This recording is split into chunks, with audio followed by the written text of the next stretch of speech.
Hello everyone, welcome to my YouTube channel physics with MH. आज का जो lecture है वो है फंडामेंटल फोर्सेस के ऊपर। कि आज के लेक्चर में हम फंडामेंटल फोर्सेस वाले कंसेप्ट को बिल्कुल आसान ज़बान में समझने की कोशिश करेंगे। लेकिन इसको शुरू करने से पहले मैं आपको थोड़ा सा बैकग्राउंड की तरफ लेके चलता हूँ। देखें, हज़रत इंसान के चाहे वो जिस मज़हब से भी ताल्लुक़ रखता हो या वो जिस दिन को भी फॉलो कर रहा होता हो, उसकी नेचर का एक तकाज़ा है, इंसान की नेचर का एक तकाज़ा है कि ये जितना भी फिनोमेना अभी तक वो जानता है या अभी तक वो देख चुका है या जिसकी प्रिडिक्शन हो रही है कि इस तरह कायनात में हो रहा है, इन तमाम मज़ाहिर को वो समझना चाहता है। वो समझना चाहता है कि ये जो कायनात बनी है ये कैसे बना है, ये जो सूरज से ये हमें एनर्जी मिल रही है ये कैसे मिल रही है, ये जो हम चीज़ों को ऊपर फेंकते हैं वापस नीचे आती है चीज़ें, ये क्यों आती हैं, इसके पीछे वो कौन से अवामिल कार फरमा हैं, वो कौन से लाज जो ये इंसान अपने हाथों से बनाए ताकि ये इन मज़ाहिर को समझ सकें अपने बनाए हुए उसूलों के मुताबिक। या ये इंसान इतना सोचे कि हर फिनोमेना के पीछे जो प्रिंसिपल्स है या जो लाज अक्कर हो रहे हैं उन लाज को जान सके, उन प्रिंसिपल्स को जान सके, उन रूल्स को जान सके। ये हज़रत इंसान की फितरत का एक तकाज़ा है। कहने का मतलब ये, human wants to study all phenomenons occur in nature में जितने भी फिनोमेनॉन्स अक्कर हो रहे हैं हज़रत इंसान उसको समझना चाहता है। मोर स्पेसिफिकली अगर मैं कहूँ, माइक्रोस्कोपिकली जितने भी फिनोमेना हैं यानी कि एटम के अंदर, न्यूक्लियस के अंदर और मैक्रोस्कोपिक लेवल तक जितने भी फिनोमेना हैं इंसान उसको समझना चाहता है। Atomic level to galaxies level तक जितने भी फिनोमेना हैं इंसान उसको समझना चाहता है और फिज़िक्स इसमें उसके लिए एक इम्पॉर्टेंट रोल प्ले कर रहा है। फिज़िक्स इन फिनोमेना को समझाने में या समझने में इंसान की एक अच्छी खासी मदद कर रहा है, कुछ प्रिंसिपल्स को पेश करके, कुछ उसूलों को पेश करके, लॉज को पेश करके। आज का जो ये फंडामेंटल फोर्सेस है ये उन्हीं उसूलों में से एक उसूल है, उन्हीं लॉजिक्स में से एक लॉजिक है, उन्हीं राज की बातों में से एक राज की बात है कि ये चीज़ें किस तरह अक्कर हो रही है, क्यों हो रही है। In order to explain this phenomena, physics play an important role and explain these using terminology fundamental forces. Physics इन फिनोमेना को समझाने के लिए जो टर्मिनोलॉजी यूज़ कर रहा है वो है फंडामेंटल फोर्सेस। जिस तरह इंसान की जुस्तजू का आगाज़, इंसान की तलाश का आगाज़, इंसान की रिसर्च का आगाज़ एक क्वेश्चन से होता है, इसी तरह इस टॉपिक को समझने के लिए हम आगाज़ एक क्वेश्चन से करेंगे। और वो क्वेश्चन कोई अनजाना क्वेश्चन नहीं होगा। जो भी इस वीडियो को देख रहा है यानी कि फंडामेंटल फोर्सेस को देख रहा है वो क्वेश्चन उसके जहन में आएगा। अगर नहीं आया तो उसके जहन को मैं थोड़ा सा रियलाइज़ करवाऊंगा कि ये क्वेश्चन है आपके जहन में, और उस क्वेश्चन का आंसर देते देते हम फंडामेंटल फोर्सेस का कंसेप्ट यूज़ करेंगे। आपको पता है at atomic level and inside the nucleus proton are kept together although knowing the fact that they are repel each other. देखें, आपको पता है कि न्यूक्लियस के अंदर प्रोटॉन एक दूसरे को रिपेल कर रहे होते हैं सेम चार्जेस की वजह से, लेकिन फिर भी वो इकट्ठे पड़े हुए हैं। क्यों? ये क्वेश्चन है। अब इस क्वेश्चन का हम आंसर देंगे। This is explained bye strong nuclear interaction. इसका जवाब ये है कि ये प्रोटॉन जो टुगेदर पड़े हुए हैं ये स्ट्रॉन्ग न्यूक्लियर इंट्रैक्शन की वजह से पड़े हुए हैं। What is responsible for structure of atom, molecule and whole matter. दूसरा क्वेश्चन, इस पर आते हैं, ठीक है, कि स्ट्रॉन्ग न्यूक्लियर इंट्रैक्शन क्या है। दूसरा क्वेश्चन हमारा ये होगा। दूसरे क्वेश्चन को आंसर करने से पहले स्ट्रॉन्ग न्यूक्लियर इंट्रैक्शन की थोड़ी सी एक्सप्लेनेशन कर रहे हैं। देखें, ये हमारा है न्यूक्लियस, इसके अंदर प्रोटॉन भी पड़े हुए हैं और न्यूट्रॉन भी पड़े हुए हैं। आपको पता है कि न्यूट्रॉन के ऊपर कोई भी चार्ज नहीं है, वो चार्ज लेस है, और प्रोटॉन के ऊपर पॉजिटिव चार्ज है। ये पॉजिटिव पॉजिटिव एक दूसरे को अभी भी रिपेल कर रहे हैं, लेकिन फिर भी हम न्यूक्लियस को देखते हैं तो न्यूक्लियस एग्जिस्ट कर रहा होता है, और बहुत सारे न्यूक्लियस ऐसे हैं कि इस रिपेल्शन की वजह से भी स्टेबल है, इसके बावजूद भी क्या है, स्टेबल है। तो ऐसा क्यों? इसको तो अनस्टेबल होना चाहिए, अभी भी न्यूक्लियस एग्जिस्ट कर रहा है, क्यों कर रहा है? तो फिजिक्स जवाब दे रहा है due to strong nuclear interaction. Strong nuclear interaction, ये कंसेप्ट ये है कि जब चार्जिस पार्टिकल हो या अनचार्जिस पार्टिकल हो, यानी कि प्रोटॉन हो या न्यूट्रॉन हो, जब न्यूक्लियस के रेंज में, यानी कि न्यूक्लियस का जितना डायमीटर है अप्रोक्सीमेटली, इसको हम मानते हैं 10⁻⁻14 मीटर, इतने रेंज में जब पार्टिकल आएंगे तो उनके दरमियान एक मजबूत ताकत तरीन फोर्स क्रिएट हो जाएगी, और वो फोर्स नेचर में अट्रैक्टिव होगी। जब इतने ही रेंज में पॉजिटिव चार्ज पार्टिकल आते हैं या अनचार्ज पार्टिकल आते हैं, जिस तरह के न्यूक्लियस के अंदर होता है, न्यूक्लियस का डायमीटर इतना और उसके अंदर चार्ज पार्टिकल और अनचार्ज पार्टिकल जब आ गए हैं तो ये एक दूसरे के ऊपर एक स्ट्रॉन्ग न्यूक्लियर फोर्स अप्लाई करते हैं, एक दूसरे को बाउंड रखते हैं। ये फोर्स एक ग्लू की तरह बिहेवियर करता है न्यूक्लियॉन के लिए, यानी कि प्रोटॉन और न्यूट्रॉन के लिए। ये इंट्रैक्शन प्रोटॉन प्रोटॉन के दरमियान भी है इस रेंज में, ये प्रोटॉन न्यूट्रॉन के दरमियान भी है इस रेंज में, और ये न्यूट्रॉन न्यूट्रॉन के दरमियान भी है इस रेंज में। इस रेंज से जब हम थोड़ा सा बढ़ जाते हैं तो ये स्ट्रॉन्ग न्यूक्लियर इंट्रैक्शन जो है, ये इसका असर ख़त्म होने लग जाता है। ठीक है, उम्मीद है ये आपको स्ट्रॉन्ग न्यूक्लियर इंट्रैक्शन की समझ आई होगी। दूसरा क्वेश्चन था, what is responsible for the structure of atom, molecule and whole matter.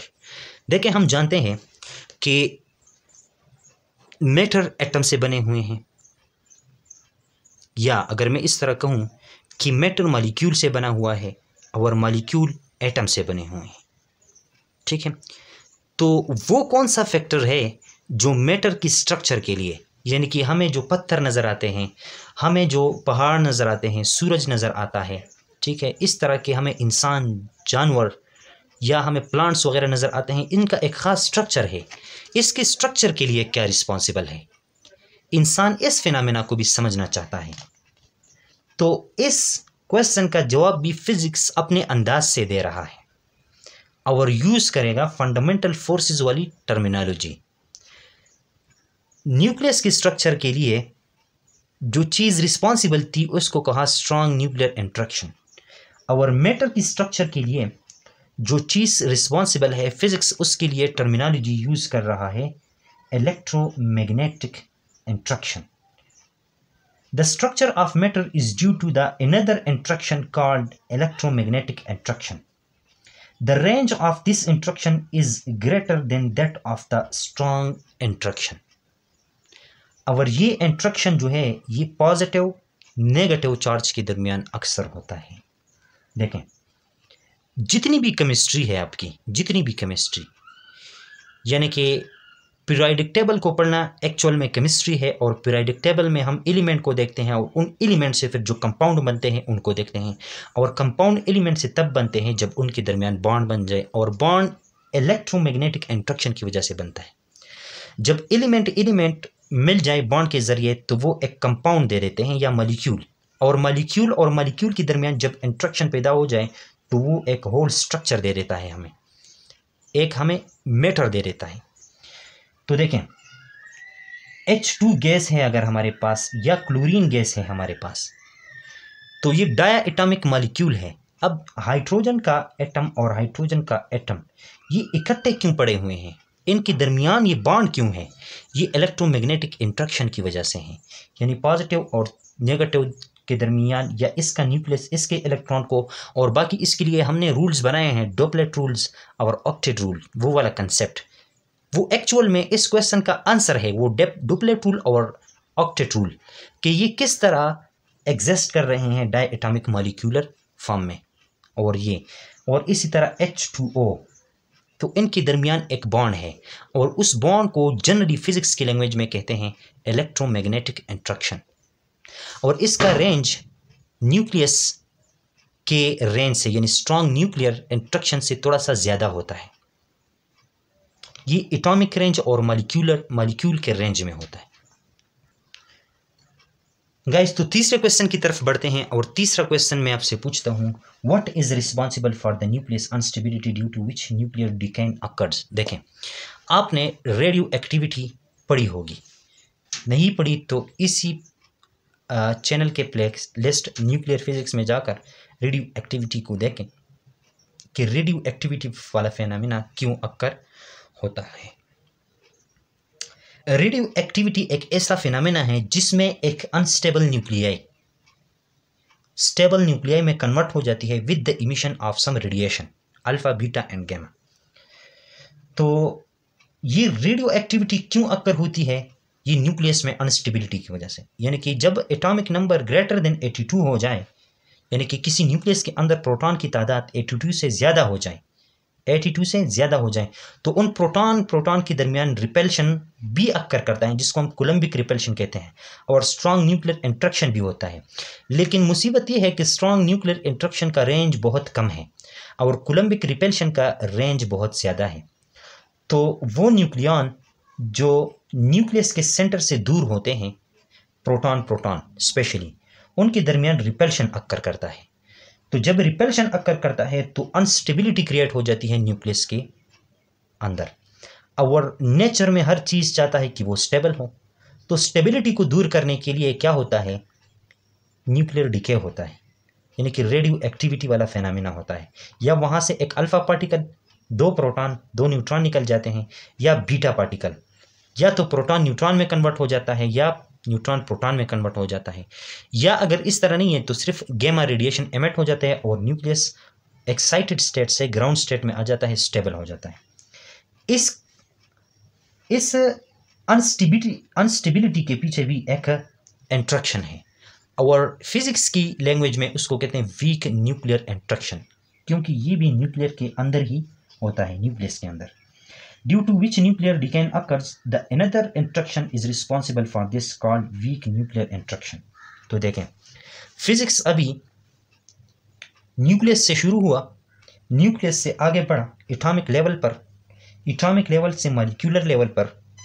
तो न्यूक्लियस लेवल से लेकर मॉलिक्यूलर लेवल तक जितने भी फिनोमेना थे, जिन फिनोमेना की जो रीढ़ की हड्डी थी, जिन फिनोमेना के पीछे एक बैकबोन का जैसा किरदार था, वो फंडामेंटल फोर्सेस में से 3 फोर्सेस थे, एक स्ट्रॉन्ग न्यूक्लियर इंट्रैक्शन, एक इलेक्ट्रोमैग्नेटिक इंट्रैक्शन और एक वीक न्यूक्लियर इंट्रैक्शन। एटॉमिक दुनिया से आपको निकालकर फिजिकल वर्ल्ड में, यानी कि जिसमें हम रोज़मर्रा के मामलात देख रहे हैं, उनको देखते हैं, और वहाँ से एक क्वेश्चन उठाता है एक बंदा। वो पूछ रहा है कि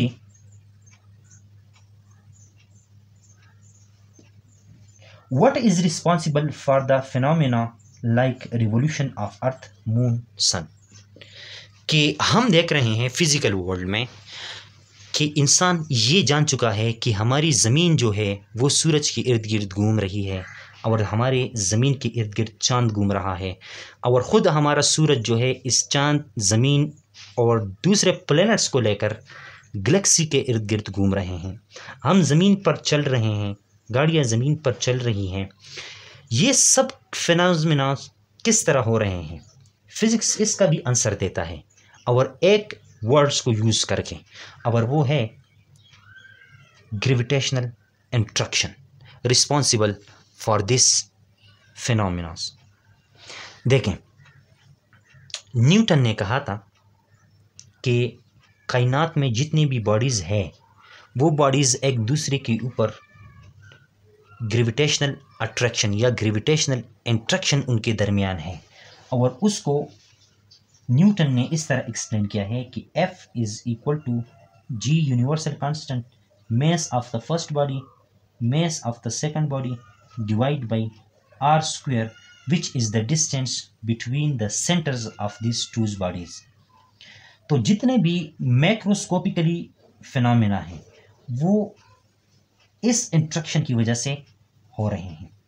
तो देखें किस तरह गाइज फिजिक्स ने एटॉमिक लेवल से उठाकर आपको गैलेक्सी लेवल तक जितने भी फिनोमेना है वो एक ही टर्मिनोलॉजी में आपको समझाई, और वो टर्मिनोलॉजी है फंडामेंटल फोर्सेस।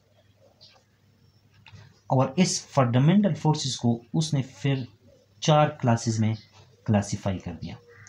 एक को कहा स्ट्रॉन्ग न्यूक्लियर इंटरेक्शन, के न्यूक्लियस के अंदर जो प्रोटॉन एक साथ एग्जिस्ट कर रहे हैं उसके लिए क्या चीज़ रिस्पॉन्सिबल है, स्ट्रॉन्ग न्यूक्लियर इंटरेक्शन। न्यूक्लियस के अंदर अनस्टेबिलिटी के लिए, जिसकी वजह से हमें रेडियो एक्टिविटी मिल रही है, और रेडियो एक्टिविटी बजाते खुद एक पूरा फिजिक्स है, ठीक है। तो वो रेडियो एक्टिविटी के लिए भी एक एक इंट्रक्शन रिस्पॉन्सिबल है, उसको कहा वीक इंट्रक्शन। हमारे पास हर चीज़ का एक ख़ास स्ट्रक्चर है। जब कोई चीज़ है तो उसका स्ट्रक्चर है, और उसके स्ट्रक्चर के लिए जो चीज़ रिस्पॉन्सिबल है, फिजिक्स ने उसको कहा इलेक्ट्रोमैग्नेटिक इंट्रक्शन। और जितने भी फिनोमेना या एक चीज़ को हम रेस्ट में देख रहे होते हैं, मोशन में देख रहे होते हैं, खुद हमारा अर्थ, मून, सन मोशन में है, ये सब कुछ क्यों है, ये भी एक इंट्रक्शन की वजह से है, और उसको कहा ग्रेविटेशनल इंट्रक्शन। तो गाइज उम्मीद है ये एक सिंपल सा लेक्चर था फंडामेंटल फोर्सेस के ऊपर, आपको समझ आया होगा। अगर समझ आया है और पसंद भी आया है तो चैनल को सब्सक्राइब करें, लाइक करें, और अपने दोस्तों के साथ ये लेक्चर शेयर करें। नेक्स्ट लेक्चर तक के लिए अपना ख्याल रखिएगा। अल्लाह हाफ़िज़।